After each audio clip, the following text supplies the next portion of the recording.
I'll be doing, thank you, is on the geological timeline. And so basically, um, the first time I've actually heard about this geological timeline was actually a professor at University of Alberta, where he had a long piece of string that went around 4 times around the lecture theater. And it was just an enormous amount, and he had measured it all out, showing everyone from the beginning of the birth of the Earth and also when of the age of reptiles and when people first appeared and also extinction events had happened. So it's just an enormous amount of string that actually was going around the room. And so what I'm going to do is sort of like a condensed version of this and just talk to you about, let's see, the certain types of life that are have been found on Earth that are sort of related to the various ages along the geological timeline. And so I also wanted to relate some of these to certain animals and also plants that are found in BC. Okay, so this is actually a poster I saw from Cirque du Soleil, and it shows you a lot of people think about evolution. It's more complicated than it's shown, and Sorry, people get this thing. we can't see your screen. Oh, you can't see my screen? Okay, let's see. Let's get out of this. Can you see anything now? Nope. Okay, I'll share screen. Let's see. How's that? Nope. Oh no. There we go. Okay, Yay. see it now? Okay. How's that look? Good. Okay, great. Okay, I also have a side screen here with my picture of myself. Can you see that? Yep. Okay, that's all right. Now, how to get rid of that? It's good. Okay, there. How's that? It's Okay. good. Okay. Yeah, as I was talking before, this is actually what shows you what people think about evolution. Very simple, sort of linear progression, but it's more complicated than this. And this is the your classic ones. Even Stephen Jay Gould, in his book Wonderful Life, he shows very similar types and both serious and humorous ways of illustrating evolution. But it is more complicated than what you see here. It's more like a bush with many branches sprouting out from the main branch of this bush. But I'm not going to be talking about evolution. I'm going to talk about the geological timeline. And this is a nice, good illustration showing the geological time scale. And so from the bottom is the oldest rocks, to the tops is the youngest times. And so we can actually see here they're divided into 3 eras. The Paleozoic era, which is the age of ancient life, and the Mesozoic era, which is the age of middle life, and then the Cenozoic era is the age of recent life. And all these ones of the periods can be divided into ages. And so the Silurian would be the age of fishes. That's when the fish first appeared. And the Carboniferous period would be the age of amphibians. And both the Mesozoic era, pertaining to Cretaceous, Jurassic, and Triassic periods, would be called the age of dinosaurs or the age of reptiles. Okay, and then the Cenozoic era, which would be called the age of mammals. And so that's a loose way of actually simplified version of actually looking at these. And so anyone who's actually taking their first year university, you would have to learn this geological time scale and also draw it out, spell it out. And I remember my days. Some of this stuff, when I was going to university, it was like second nature to me because nobody knew all the periods and also the eras. And these are other versions of geological time scales that I've collected in the past. And it, there's a variety of ways of remembering some of the periods uh, in the geological time scale. So I have something here in the bottom. Pam can order sand dunes. Map Pet Jack TQ. And so, you can come up with a variety of types of sayings just to remember, let's see, the general arrangements of the time scale. So there's also another way you can look at the geological time scale on a 24 or a 12-hour clock, or by using something like a sort of a daily planner over here. And so we can actually look at the origin of Earth. It would be starting up the birth of it at 0 hours, and life forms will be appearing at uh, and 5:30 of hours, and then life moves on to land at 2200 hours. Dinosaurs appear at 2300 hours, and then humans evolve just 1 minute before midnight. And so that's also another way of actually looking at time. Or you can actually look at sort of like a 12-month calendar. And this reminds me of Carl Sagan when he did his cosmic calendar. And it was such a brilliant illustration. He also had a little bit about the evolution of life on Earth on his calendar, but his was actually based on, let's see, the beginning of the universe. And so for this calendar, we're starting on January 1st when life first appears, and then by March 20th, life begins. And then by November 29th, life moves onto land. December 10th, dinosaurs appeared. And then December 31st, that's when actually people started to evolve. And so you can actually see by looking at the calendars and even the time clocks, there's this huge expanse where life begins and all the action takes place in the last few hours, the last few months of, let's see, time. But one of the best things I've actually seen is having a geological timeline. And this one is at Lake Louise Visitor Center. And it's a really impressive thing. This whole thing is probably roughly about 3 or 4 meters in length. And so what's happened here is, let's see, 4.6 billion years the Earth is born. And just roughly life first appears at 3.8 billion years. Okay, and this whole section over here is projected onto the bottom here. So at 600 million years, multicellular life appears, and at 510 million is the Burgess Shale.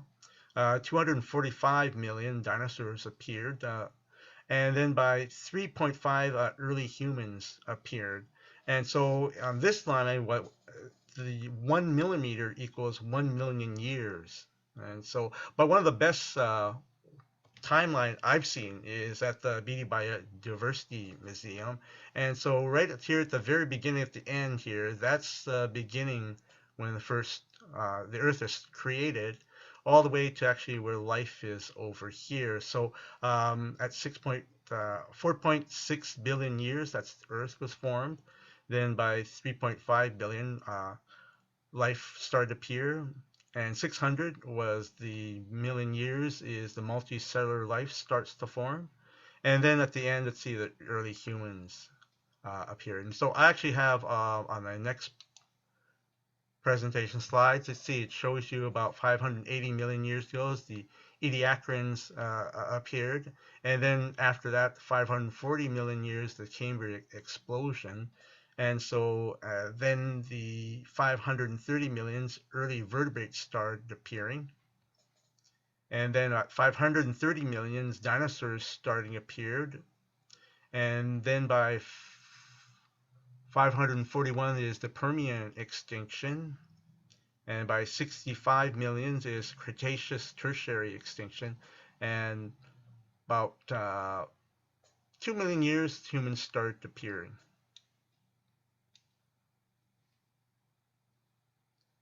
And this happened towards, let's see, towards the end of the timeline. Okay, and this shows you a picture of the early Earth. And so the early Earth is very molten, hot, bombarded by comets, asteroids, rocks. and eventually it actually started cooling. And so the atmosphere is poisonous, containing methane, ammonia, very lot of toxic gas. But once it started cooling, let's see, water started to form and filled in came sea. And so from a violent period to a more sort of tranquil sort of environment, the Earth started condensing and forming water, and later just cooled down, and later the first life started to appear. And the first life were actually quite microscopic in size. So we're looking at the Earth about 4.6 billion years ago, and life didn't appear about 3.5 billion. Okay, this is going to be some examples of some of the early life forms that exist. These are stromatolites I've collected from Elko, BC and eastern parts. And so stromatolites are sort of like the blue-green algae. They form these mats, and what they do is they take calcium out of the water and form these layers. So you see these layerings on the rocks there, and it's slowly building up in a variety of type of shapes and structures. And so these ones were found in Elko, and thank you very much for Guy Santucci, who actually was able to show me the location of this site. And it's pretty nice site and easy to find the fossils. They're everywhere.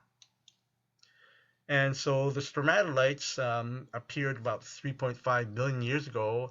And so we know how they look because today you can find live stromatolites in Shark Bay in Australia and also the Bahamas.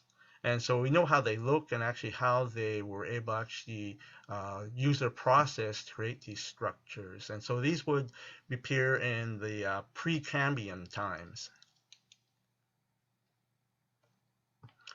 Okay, and then around 650 million years ago, also in the Precambrian, there was suddenly a great global sort of freezing that actually caused it to be the entire Earth becoming like a snowball. And right now, there's still some debate about whether this actually happened, but they find evidence of this all around Earth about the possibility of a snowball Earth. After snowball Earth, the volcanic activities started melting some of these ice and glaciers that covered the Earth, and so it warmed the Earth. And then we have the Ediacaran life forms that suddenly appeared, and they're named after a place in Australia, the Ediacaran Hill. And so what you have are these very bizarre looking soft-bodied organisms that existed in the oceans at the time. And so this is a reconstruction of first multicellular type of life of the Ediacarans that are 580 million years ago. So they existed in the Precambrian. And so they're very thin sort of structured organisms that are sort of almost like frond-like. And it was suggested early that maybe they resembled to some soft-bodied invertebrates that exist today, but now we know paleontologists have cataloged them in a totally different type of organisms. They don't resemble anything that exists today, except for some of the animals that resemble jellyfish. Other than that, they're totally different from anything that we have today. Okay, so life did actually exist in oceans, but on land there was no terrestrial plants or animals at the time during the Precambrian. This shows you ancient life about 550 million years ago in a diorama at the Banff National Park. And it shows you the Cambrian period and start early life in various forms like jellyfish, sea anemones, primitive brachiopods, and early types of echinoderms, and also early types of worms that are found in this ocean.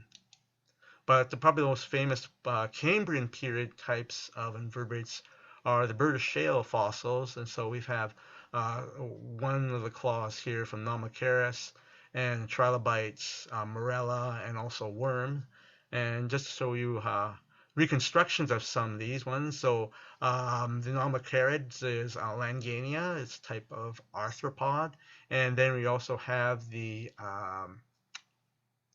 trilobite alanoides and morella over here, sort of a very different type of group of arthropods.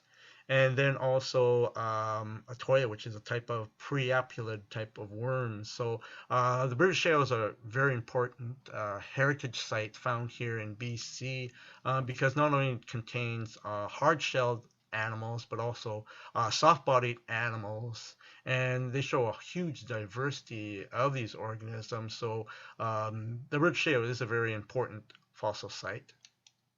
Okay, and there shows you a reconstruction, with a picture of some of the life forms that existing during the Cambrian period.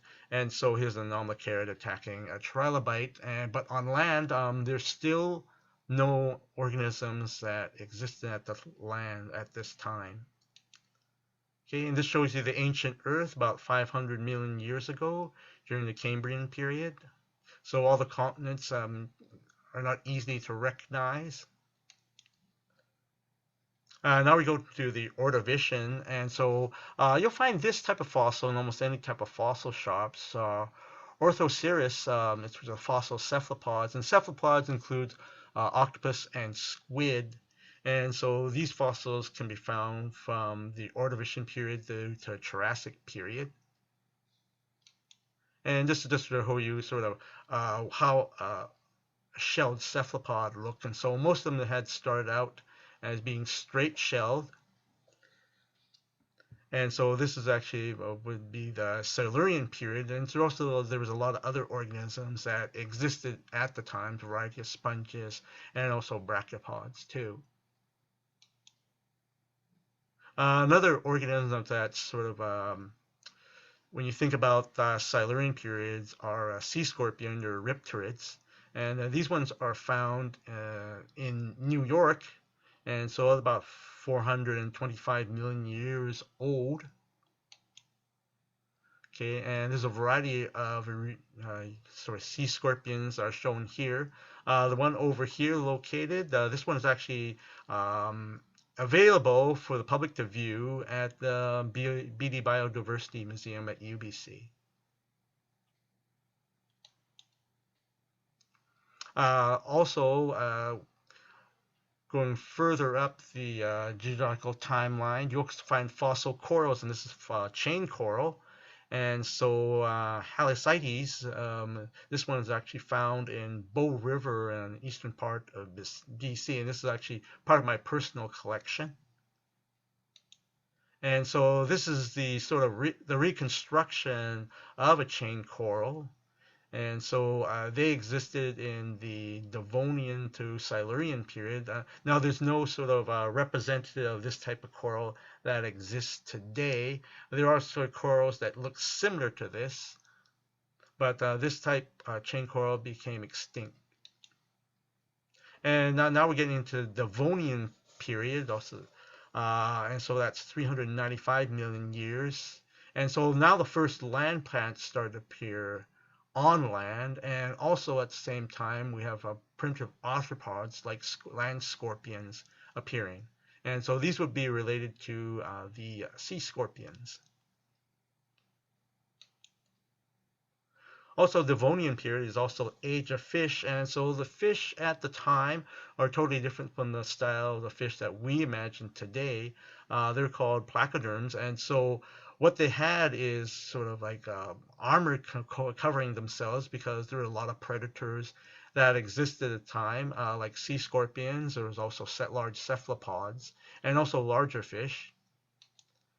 Here's one of the larger placoderms that be chasing after other fish, Dunkleosteus, which exists in the Devonian. And so we have a skull right here, and here's a picture of me very young, and shows you how big the skull is compared to a human. And then we have a typical here drawn illustration of Dunkleosteus, which is sort of a bad representation of it because this is actually looking at probably most likely a predatory fish. And so this is more a correct view of actually a reconstruction of this large placoderm. And so we have more of a shark tail, which is more designed for being a predator. Okay, and now we get into Pennsylvanian period, also part of the Carboniferous period. And so we have a variety of seed ferns that are found during this time period. And then also we have the ancient coal forests. So in Europe, a large number of these ancient trees existed, and when they died, their remains were able to be or changed into coal, and so that's why they're called coal forests, and so that's why it's called the Carboniferous period at this time. And you had this sort of very swampy type of area, and also existed at times were huge insects. This is Megalonura, which is sort of resembles a giant dragonfly. And so the wingspan of these giant insect was probably about a meter in length. So they're huge. There's nothing that exists today. They didn't leave um, any type of existing groups today, so they eventually became extinct. Although they do look like giant dragonflies, but they're not related to dragonflies at all. So now we're getting into the Permian period, 275 million years. And now we have primitive amphibians like Eriops. And so these are quite large, almost meter, maybe 2 meter in length amphibians. And then we have the famous Dimetrodon, which is sort of like a prototype of early type of mammal-like reptile. And this shows you the arrangements of the continents at the time. They formed Pangaea about 260 million years ago. And at the same time, there was also the Permian extinction that had happened at this, where almost like 90% of all life, especially marine life, became extinct. And this shows you some of the present day continents projected on Pangaea. So we have Africa and South America here, North America and Europe, and then have India, Australia, and Antarctica down here.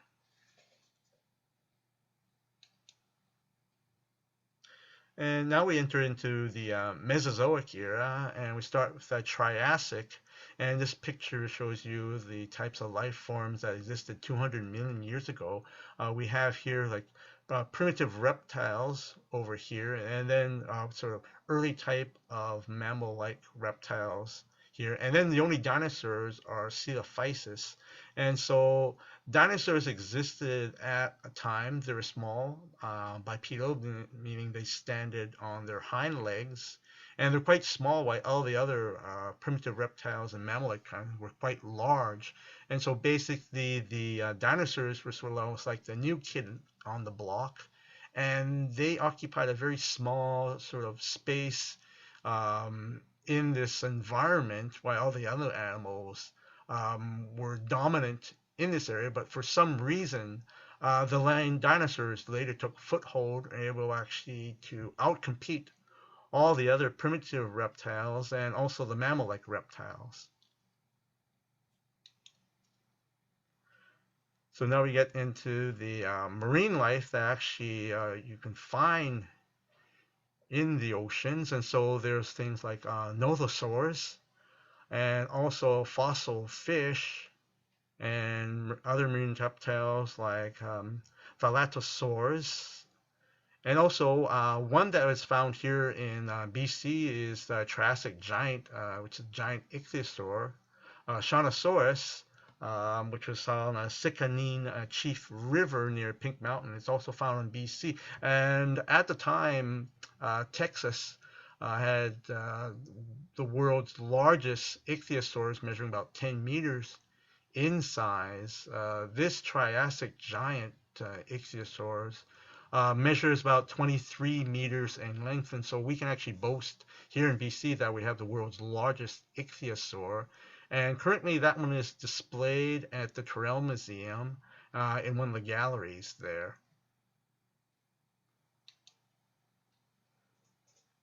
Okay, and this shows you some of the dinosaurs that you can find in the Jurassic period.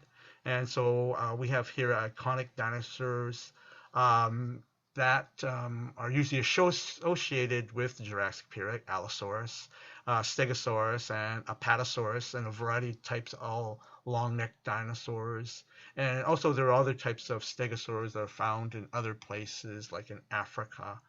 And also there are other ones that I didn't include here, like Megalosaurus, but these are sort of like the iconic ones that usually are associated with North America. There's a variety of other types of Jurassic dinosaurs that are found from around the world. And also we can also include one of the early feathered dinosaurs, Archaeopteryx, and it existed in the Jurassic period. And this one that you actually see here, this is a replica. The actual original Archaeopteryx fossil is actually in lock and key, hidden away in the Museum of Berlin. So when you see any Archaeopteryx fossils on display, most likely they are replicas. And I think I discussed it, talked a long talk about replicas in our last VanPS meeting. And here shows you the reconstruction of Archaeopteryx, and so it existed about 115 million years ago. And so it's one of the earliest birds that's known in the fossil records. And also we get to the Cretaceous period, and so here are hadrosaur footprints, and they're from the Peace River region, also in BC. And if you can see these on the outside of the Royal BC Museum in Victoria, and they're just outside. And so if you look really carefully,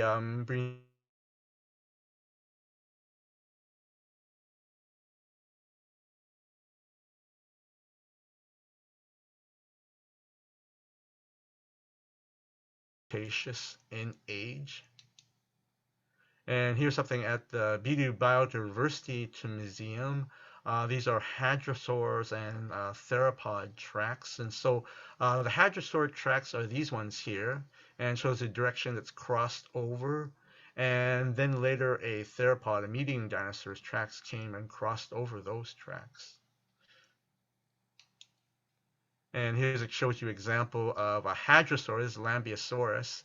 This is on display at its skeletons at the Pacific Museum of the Earth, and it has its name. It's called George. And George, several years ago, it had an accident. Someone decided to sit on George's foot, and I don't know how they got behind this barrier, but I know people like to do that. And I guess they wanted to take a picture of someone sitting on the foot. So that foot broke. And so eventually a friend of mine, Rod Bartlett, was able to reconstruct this foot here and replace it for a new foot. So he now has a new foot here. But this is an example of a hadrosaur, also referred to as duck-billed dinosaurs that existed in the Cretaceous period. And so the Cretaceous also is part of the Age of Dinosaurs. And so this is Stan. He's from South Dakota, but you can actually visit Stan. He's at TELUS World of Science.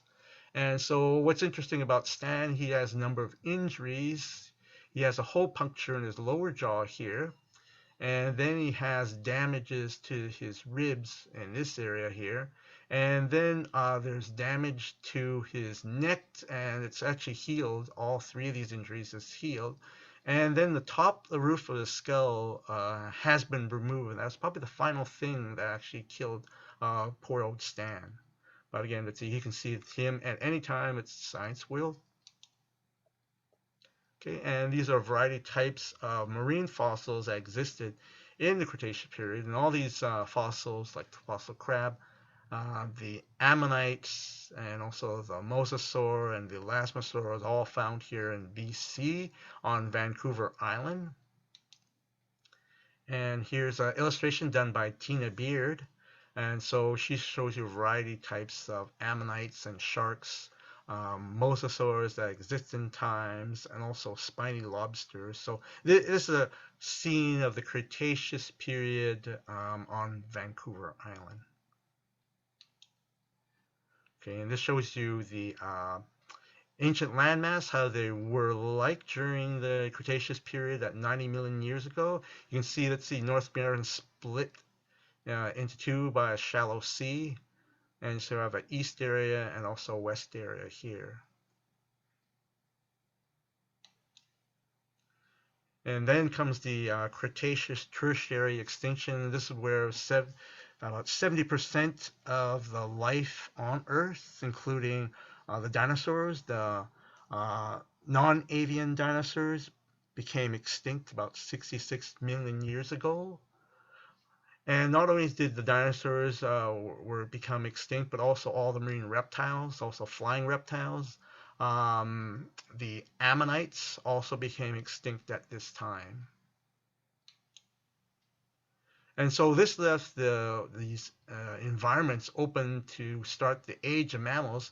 And what's really interesting is mammals first appeared in the Triassic, but because dinosaurs took over all the other environments and niches on land, that the mammals never remained about very small and diminutive. And so the largest mammal was about the size of a cat. And because a lot of the dinosaurs had dominated this, the mammals never got a foothold.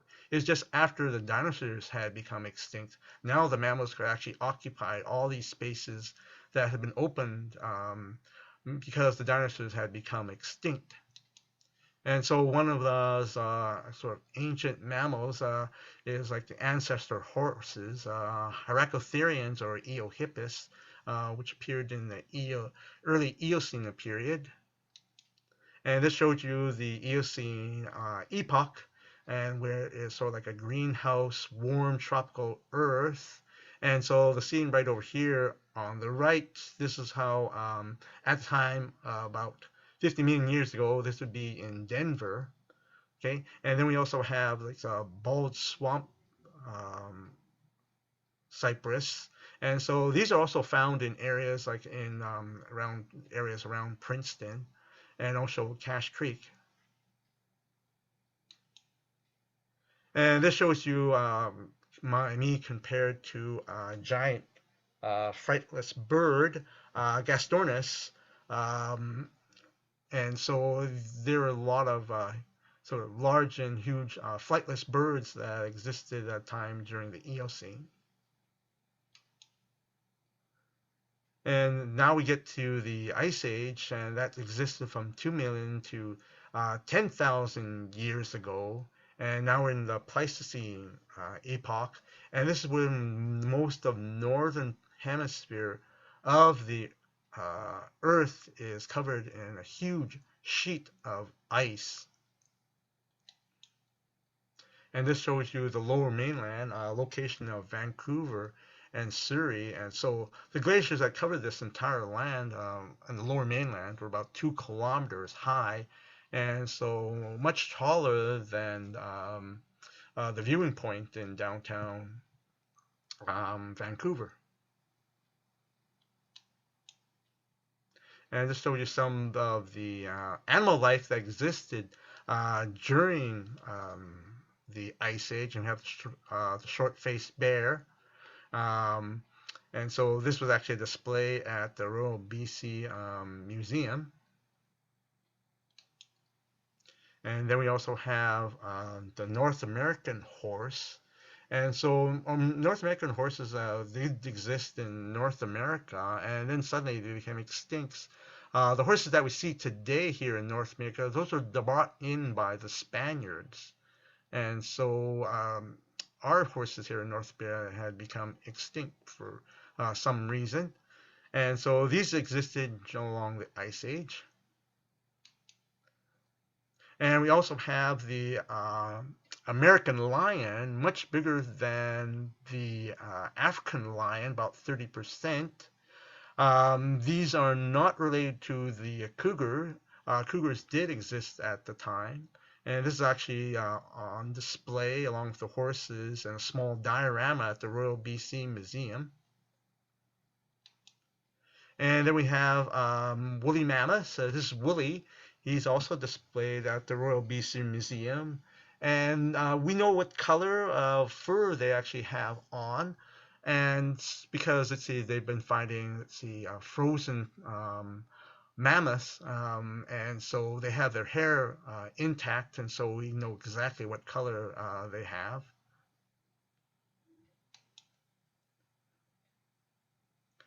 And about 500 million to about 200 million years ago, let's see, early humans appeared in Africa, the Australopithecines,